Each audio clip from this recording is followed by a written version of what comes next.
ഇത് മാസ് മോട്ടോഴ്സിൽ നിന്നാണ് ഹോണ്ട ആക്റ്റീവോ 125 വണ്ടി നമ്മൾ ജനറൽ സർവീസായിട്ട് വർക്കിന് ചെയ്തിട്ടുണ്ട്. നമുക്ക് നിലവിൽ പറഞ്ഞേക്കുന്നത് general service, water service, pollution test ചെയ്യണം, എൻജിൻ ഓയിൽ ചെക്കപ്പ്, ഇത്രയാണ് മെയിനായിട്ട് പറഞ്ഞാണ് അവർക്ക് കേട്ടോ. അപ്പോൾ നമുക്ക് അതിൻ്റെ സർവീസിൻ്റെ ഭാഗമായിട്ട് നമ്മൾ അതിൻ്റെ ബാക്ക് ബ്രേക്കിൻ്റെ ഭാഗം നമ്മൾ ചെക്ക് ചെയ്യാൻ വേണ്ടി അയച്ചിട്ടുണ്ട്. ബ്രേക്ക് ലൈൻഡർ നമുക്ക് കിടക്കുന്നത് കമ്പനി ലൈൻഡറാണ്, ഹോണ്ടയുടെ ഒറിജിനൽ ലൈൻഡറിനെ നമുക്ക് കിടക്കണം കേട്ടോ. വലിയ പഴക്കമായിട്ടില്ല. അപ്പോൾ ബ്രേക്ക് നമുക്കൊന്ന് അയച്ച് ഗ്രീസ് ചെയ്ത് റീസെറ്റ് ചെയ്യാം. ബാക്ക് വീൽ പിടിപ്പിക്കുന്നത് ഈ ഒരു ഷാഫ്റ്റും വേണം. അതിൻ്റെ ബെയറിങ്ങിൻ്റെ ഒക്കെ പ്ലേ നമ്മൾ ചെക്ക് ചെയ്ത് വേറെ കംപ്ലയിൻ്റ് ഒന്നുമില്ല.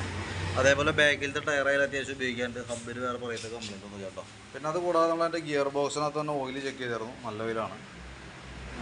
എയർ ഫിൽറ്റർ നമ്മൾ നോക്കുമ്പോൾ എയർ ഫിൽറ്റർ കുറച്ച് പൊടിയൊക്കെ ഉണ്ട്, അത് തുടച്ച് ക്ലീൻ ചെയ്താൽ മതി. വലിയ പഴക്കമായിട്ടൊന്നുമില്ല, ഓൾറെഡി കമ്പനി ഫിൽറ്ററിനെ കിടക്കണം നമുക്ക് തന്നെ കേട്ടോ.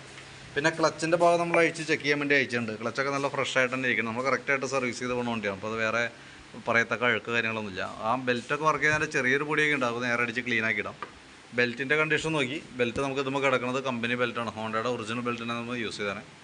പുതിയ ബെൽറ്റാണ്, വലിയ പഴക്കമായിട്ടില്ല. പിന്നെ അതിൻ്റെ വേരിയേറ്റർ ബോഡി, ബോസ് ഡ്രൈവ് കാര്യങ്ങളൊക്കെ നമ്മൾ ചെക്ക് ചെയ്തു, നോർമൽ തേമാനമുള്ളൂ. അതിൻ്റെ ഉള്ളിൽ വന്നത് ഈ ഒരു ബുഷ് സെറ്റ് നമുക്ക് മാറ്റിയിടണം. അത് ശരിക്കും അതിൻ്റെ ഈ ഭാഗത്ത് വന്നിട്ട് നല്ല അടിവുണ്ട്. ഇത് പ്ലാസ്റ്റിക് ടൈപ്പാണത്. അപ്പോൾ അതിൻ്റെ ഒരു ലൈഫ് കഴിഞ്ഞിട്ടുണ്ട്. കാരണം ഇനി ഇത് കിടന്ന് ഓടിക്കഴിഞ്ഞാൽ പൊട്ടിപ്പോവും.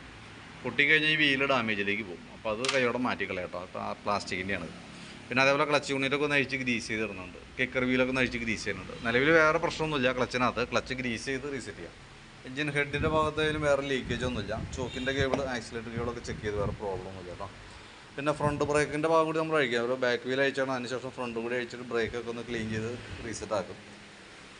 ബാറ്ററി നമുക്കിതിപ്പോൾ നോക്കുമ്പോൾ 2025 ബാറ്ററി ഉണ്ടോ ഇതിൽ ഇരിക്കുന്ന ബാറ്ററി, ആമറോണിൻ്റെ ബാറ്ററിയാണ്. ഞാൻ എൻ്റെ വോൾട്ടൊക്കെ നോക്കി 12.92 വരെ കാണിക്കുന്നുണ്ട്.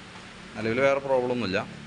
പിന്നെ അതിൻ്റെ ഈ സൈഡിലേക്ക് വരുമ്പോഴത്തേക്ക് നമുക്ക് അതിൻ്റെ എൻജിൻ ഓയിൽ നമ്മൾ ചെക്ക് ചെയ്തായിരുന്നു. ഏകദേശം ഒരു 4000 കിലോമീറ്ററിനോട് അടുത്ത് ഓടിയിട്ടുണ്ട് കേട്ടോ. ഓയിൽ നമ്മൾ മാറ്റണം. 3000 കിലോമീറ്ററിൽ ചേഞ്ച് ചെയ്യേണ്ടതാണ്. അത്യാവശ്യം നല്ല രീതിയിൽ തന്നെ കളർ ചേഞ്ചൊക്കെ വന്നിട്ടുണ്ട്. പിന്നെ അതേപോലെ സ്പാർക്ക് പ്ലഗ് ഒന്ന് അഴിച്ച് ക്ലീൻ ചെയ്യുന്നുണ്ട്, സെക്കൻഡറി ഫിൽറ്റർ ക്ലീൻ ചെയ്തിടുന്നുണ്ട്. ബാക്കിലത്തെ ബ്രേക്ക് പിടിക്കുമ്പോൾ ലൈറ്റ് തെളിയുള്ളൂ, അപ്പോൾ അതിൻ്റെ ബൾബ് മാറ്റിയിടാനുണ്ട്. പിന്നെ ഉള്ളത് പൊല്യൂഷൻ ടെസ്റ്റ്. ഇത്രയും കേസാണ് മെയിനായിട്ടുള്ളത്. അപ്പോൾ ഞാൻ എൻ്റെ ഒരു ഏകദേശം എസ്റ്റിമേറ്റ് ആക്കിയിട്ട് ഡീറ്റെയിൽസ് വാട്സപ്പിലേക്ക് ഒന്ന് സെൻഡ് ചെയ്തിടാം കേട്ടോ. വീഡിയോ കണ്ടു കഴിയുമ്പോൾ നോക്കിയിട്ടൊന്ന് റിപ്ലൈ ആയിട്ടേക്കണേ.